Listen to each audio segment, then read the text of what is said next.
Welcome to Everyday English Practice channel. I would be happy if you subscribe to our channel.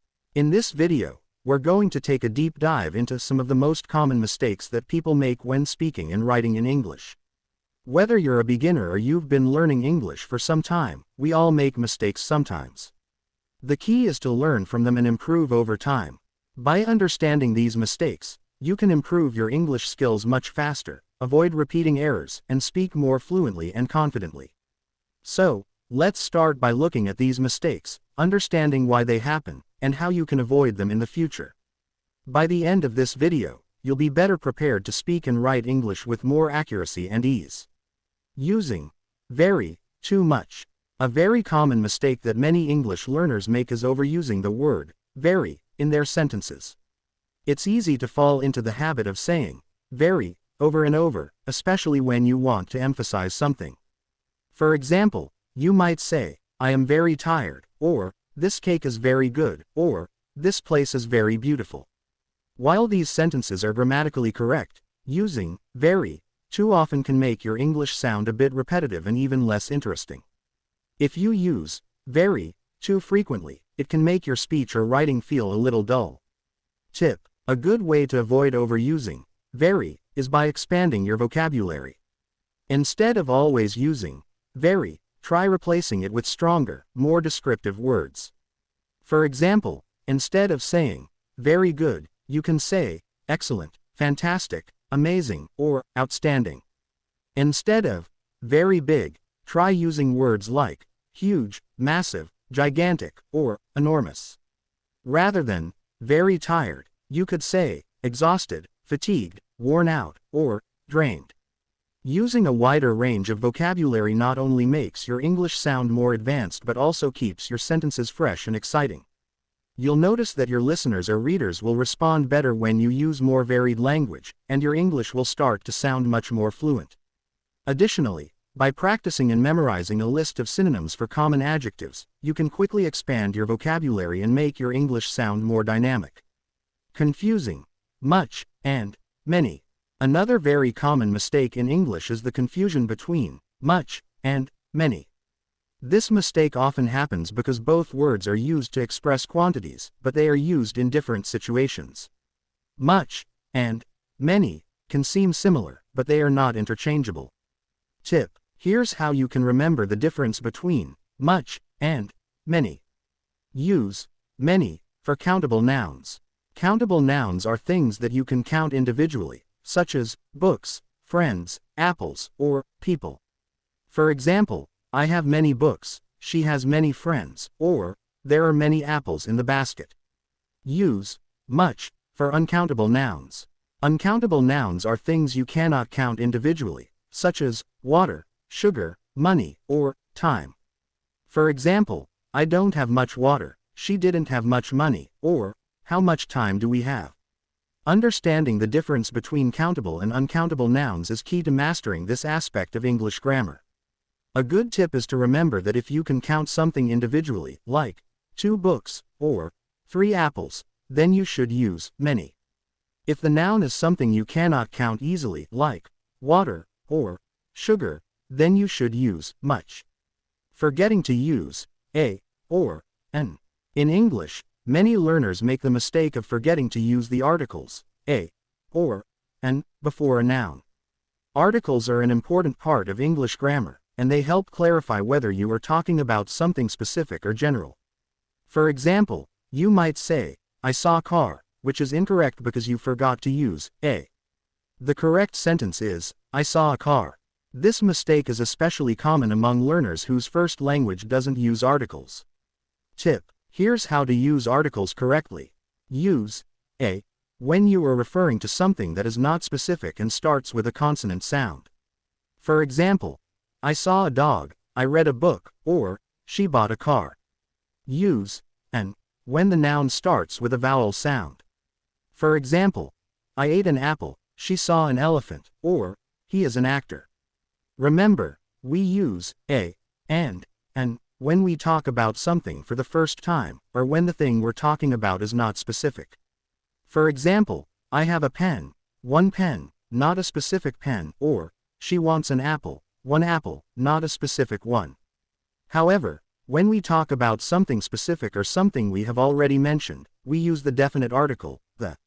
For example, the pen is on the table, or, the apple is on the kitchen counter.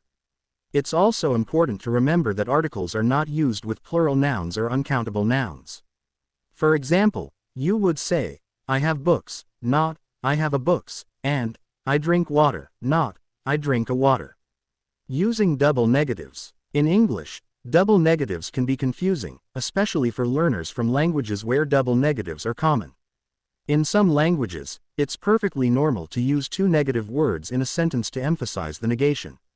However, in English, using two negatives in the same sentence is grammatically incorrect and can make your sentence sound confusing. For example, I don't need no help, is incorrect in English. Tip: to avoid using double negatives in English, you only need to use one negative word in each sentence. Here are some examples of how to fix common double negatives. Incorrect: I don't need no help. Correct: I don't need any help. Incorrect: I can't find nothing. Correct: I can't find anything. Incorrect: she didn't see nobody. Correct: she didn't see anybody. By eliminating double negatives, your English will sound much clearer and easier to understand. Confusing: make and do. The words make and do often confuse learners because they both involve actions, but they are used in different contexts. While both verbs describe actions, the key difference is that make is typically used when you create something, while do is used for activities or tasks. Tip: here's a breakdown to help you remember the difference. Use make when you create something or produce something.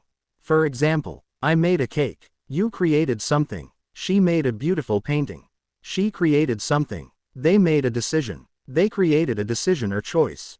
Use do for actions, tasks, or general activities.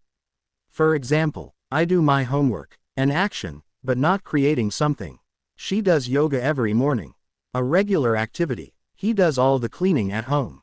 A task he completes. This is an area where many learners get confused because both verbs describe actions, but the important thing to remember is that make involves creating something tangible, while do refers to actions or activities that don't create something physical.